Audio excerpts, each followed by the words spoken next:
नमस्कार मंडळी, सगळे कसे आहात? आज सकाळी सकाळी सगळीकडेच गडबड असेल. आज मस्त असं झणझणीत कालवण करायची इच्छा झाली आहे. म्हटलं आज अंडा करी बनवूया आणि तुम्हाला पण रेसिपी दाखवूयात. चला मग.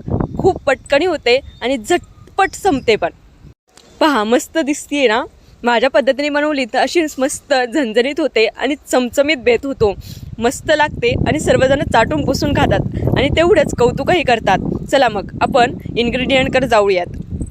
त्यासाठी मी कांदा घेतलाय, खोबरं, लसूण, आलं, कोथिंबीर आणि अंडी घेतलेली आहेत. चला मग आपण आता सर्व फ्राय करून घेऊयात. फ्राय करण्यासाठी मी गॅसवर तवा ठेवलेला आहे. एक पळी असं तेल ॲड करते. ते ऑप्शनल आहे, तुम्हाला ॲड करायचं तर तुम्ही ॲड करू शकता. आता मी एक मीडियम आकाराचा असा कांदा घेतलेला आहे, तो व्यवस्थित फ्राय करून घेते. कांदा सहसा जेव्हा आपण वाटण्यासाठी यूज करतो तेव्हा स्लायसेसमध्येच कट करून घ्या. क्यूब्समध्ये कट नका करू, कारण की त्याची चव जी स्लायसेसमध्ये कट करून भेटते वाटण्यासाठी ती क्यूब्समध्ये भेटत नाही. त्याचं जे फायबर आहे ते जेव्हा आपण स्लायसेसमध्ये कट करतो जशाच्या तसं राहतं. आणि जर तुम्ही खलबत्त्यामध्ये जर वाटण करत असाल तर त्याचीसुद्धा चव खूप वेगळी लागते. चुलीवरचं तर मटण असू दे, चिकन असू दे, अंडी असू दे, इतकी भन्नाट रेसिपी होते ना. कोणतीही बनवा आणि भाकरी तर ऑसमच. आता सध्या आपण गॅसवरच बनवूयात, पण जेव्हा मी गावी जाईल ना तुम्हाला नक्की रेसिपी दाखवेल. आय थिंक मी तुम्हाला दाखवली पण आहे, पण परत एकदा आपण ट्राय करूयात आणि ती पण लाईव्ह सेक्शनमध्ये करूयात. आत्ता मी व्हिडिओ फॉर्ममध्ये अपलोड केलेली आहे. पुढच्या वेळेस मी नक्की ट्राय करेन तुम्हाला लाईव्हमध्ये दाखवायची. लाईव्हमध्ये दाखवण्याची मजाच वेगळी काही असते. त्याच्यामध्ये एडिटिंग नसतं, खोटेपणा नसतो. जे आहे ते आहे. खूप भारी होते रेसिपी आणि इतके कौतुक करतात सगळेजण की तुम्हाला समाधानही वाटतं बनवायचं. चला, आत्ता सध्या फोकस आपण आपल्या कांद्यावर करूयात आणि गॅसवर करूयात. चुलीवरचं आपण नंतर पाहूयात. असं मी तुम्हाला सांगितलं आहे तसं मी नेहमीप्रमाणे तुम्हाला करूनही दाखवील. आपला कांदा फ्राय झालेला आहे, मी तो काढून घेतला आहे आणि आता स्लायसेसमध्ये कट केलेले खोबरं मी भाजण्यासाठी टाकलेलं आहे. तुम्ही ते किसून पण ॲड करू शकता. किसलेलं पण खोबरं छान लागतं. मी सध्या गडबडीत आहे त्यामुळे मी बारीक असं चॉप केलेलंच स्लायसेसमध्ये ते ॲड करते. मस्तपैकी लालसर होईपर्यंत फ्राय करून घ्या. खूप साऱ्या मेथड आहेत ग्रेव्ही बनवायच्या, वाटण काढायच्या. सर्व बेस तो ग्रेव्हीवर असतो, वाटणावर असतो. त्यामुळे तुम्ही जेवढे एफर्ट्स ग्रेव्ही बनवण्यासाठी किंवा वाटणामध्ये करता तेवढंच झणझणीत बेत होतो. आता मी जर याच्याऐवजी किसून घेतलं असेल खोबरं तर मस्त लागतं, बारीक वाटलं जातं. कारण की खोबरं जेव्हा आपण मिक्सरमध्ये जरी ग्राइंड करतो तरी ते थोडंसं रखरखी राहतं. जर आपण किसून ते ग्राइंड केलं तर मस्त बारीक पेस्ट तयार होते. पहा, लालसर झालेलं आहे खोबरं. थोडा वेळ अजून ठेवूयात, मस्तपैकी फ्राय करून घेऊयात आणि काढून घेऊयात. इकडे तर खूप वारा सुटलेला आहे, पावसाचं वातावरण झालेलं आहे, त्यामुळे थोडंसं असं रखरख आवाज येत असेल, थोडंसं ॲडजस्ट करा. आता पावसाचंच वातावरण आहे.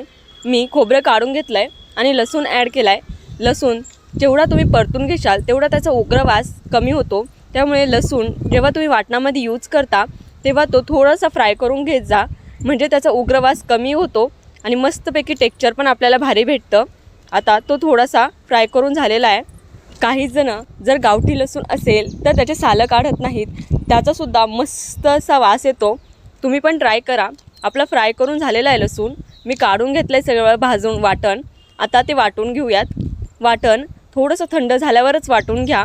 मी मिक्सरच्या भांड्यात ते काढून घेते आहे आणि थोडं थोडं पाणी ॲड करून मी ते वाटून घेते आहे. थोडीशी वरून कोथिंबीर ॲड करते आहे. तुम्ही कोथिंबीरची पानाऐवजी कोथिंबीरची देठं मोस्टली बाजूला काढून ठेवा आणि ती वाटणामध्ये ॲड करा. मी ताजा कढीपत्ता आहे तोसुद्धा थोडेसे असे तुकडे करून ॲड करते आहे. 3-4 पानं ॲड केलीत. थोडंसं आलं, 2 तुकडे आल्याचे ते ॲड करते आणि मस्तपैकी ग्राइंड करून घेते आहे. पहा, मस्त पेस्ट तयार झालेली आहे आपली. फायनली आपली ग्रेव्ही तयार झालेली आहे. आता आपण कालवण टाकायला सुरुवात करूयात. त्यासाठी मी कढई ठेवलेली आहे. त्याच्यामध्ये एक पळी असं तेल ॲड करून घेते आहे. पहिल्यांदा आपण थोडीशी अंडी फ्राय करून घेऊयात, म्हणजे मस्त त्या अंडा करीमध्ये चमचमीत अशी अंडी आपल्याला चवीला लागतात. त्याच्यामध्ये मीठ मिरची व्यवस्थित लागली जाते. त्यामुळे पहिल्यांदा आपण अंडी फ्राय करून घेऊयात. त्यासाठी मी अर्धा चमचा मिरची, अर्धा चमचा धनेपूड, अर्धा चमचा अंडा करी मसाला, थोडंसं मीठ वरून आपण जेव्हा अंडी टाकतो फ्राय करण्यासाठी तेव्हा मी वरून ॲड करते आहे. थोडीशी हळद आधी ॲड केलेली आहे. आता मी जी अंडी आहेत त्यांना बारीक बारीक असे कट्स मारून घेते आहे. म्हणजे आतमध्ये मसाले मुरतील व्यवस्थित. असं सर्व चारीच्या चारी अंड्यांना साईडनी कट मारून घ्या आणि ते त्या तेलामध्ये फ्राय करायला सोडून द्या. मी आत्ता जे मसाले ॲड केलेत तेच मसाले जेव्हा मी अंड्याचा रस्सा करणार आहे तेव्हा तेच मसाले ॲड करणार आहे. त्यामुळे अंड्यामध्ये व्यवस्थित असे ते मसाले मुरतील यासाठी मी आधी अंडे फ्राय करून घेते त्या मसाल्यामध्ये. सेम प्रोसेस आहे. आपण ही अंडी व्यवस्थित फ्राय करून घेऊयात. मस्त अशी क्रिस्पी झाली की आपण ती काढून घेऊयात. व्यवस्थित फ्राय करून घ्या. मंद आचेवर ठेवा. मी थोडंसं तेल जास्त ॲड केलं आहे. नंतरून आपण जेव्हा रस्सा टाकतो तेव्हा तेल आपण थोडंसं कमी टाकूयात, कारण की जर तेल कमी पडलं आत्ता तर खाली अंडी चिटकतील. त्यात मी ॲल्युमिनियमची कढई घेतलेली आहे. ॲल्युमिनियमच्या कढईत पटकनी कोणताही पदार्थ असू दे पटकनी लागतो. जर तुम्ही लोखंडाची कढई यूज करत असाल तर जेवढं पाहिजे तेवढंच तेल ॲड करा. व्यवस्थित असं फ्राय करून घ्या. सारखं हलवत राहा. मस्त फ्राय होतात आहेत पहा आणि वास पण मस्त येतोय. मी अंड्यांवर वरून मीठ ॲड केलेलं आहे. मीठ पण ॲड करायला विसरू नका. तुम्ही ही अशी पण खाऊ शकता बरं का. खूप भारी लागतात आणि चवीला पण इतकी भन्नाट लागतात ना. तुम्ही साधा अंडा फ्राय करता का तसंच झालेलं आहे ते. आता आपण ती फ्राय करून झाल्यावर काढून घेऊयात. मी परत त्याच बाउलमध्ये काढून घेते आहे. मस्त फ्राय करून झालेली आहेत. मस्त लालसर झालेली आहेत. आता आपण त्याच्यामध्येच एक पळी तेल ॲड करूयात. मस्तपैकी फोडणी देऊयात. म्हणजे मोहरीची आणि जिऱ्याची फोडणी मस्त बसते. थोडंसं गरम होऊ द्यात. गरम झाल्यानंतर आपण पहिल्यांदा मोहरी टाकलेली आहे. थोडीशी जिरीवरून ॲड केलेली आहे. मस्त ताजा ताजा कढीपत्ता ॲड केलेला आहे. व्यवस्थित असं सर्व फोडणी बसली की आपण सर्व मसाले ॲड करत जाऊयात. त्यासाठी मी आधी 1 चमचा बेडगी मिरची पावडर ॲड केलेली आहे. 1 चमचा कांदा लसूण मसाला ॲड केलेला आहे. 1 चमचा धने पावडर ॲड केलेली आहे.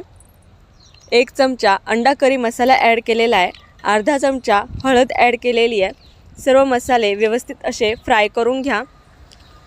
व्यवस्थित फ्राय करून झाल्यानंतर एक मिरची आहे ती मिरची ॲड करा. ती ऑप्शनल आहे पण मी नेहमी ॲड करते. थोडंसं तिखटपणा असा नॅचरल तिखटपणा येतो त्याने.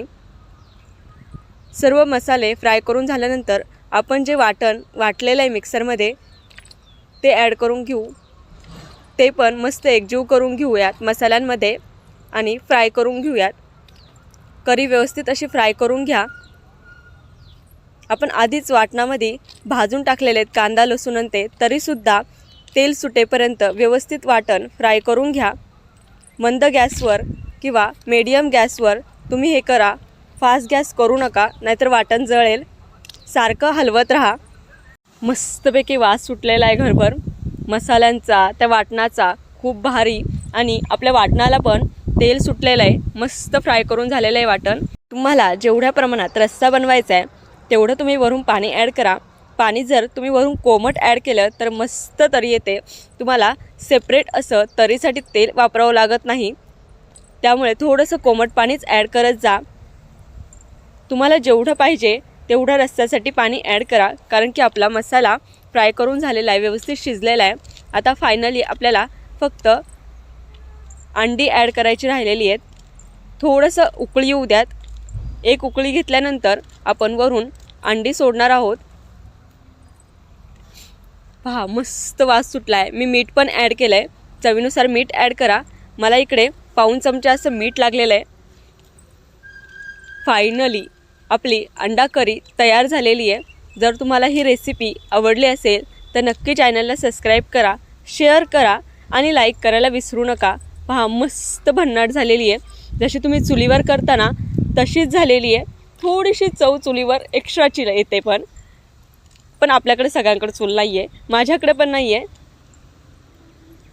खूप मस्त झालेली आहे. वास घरभर पसरलेला आहे. आणि फायनली मी गार्निशिंगसाठी वरून कोथिंबीर पण ॲड केलेली आहे. मस्त तरी आलेली आहे. चमचमीत बेस झालेला आहे.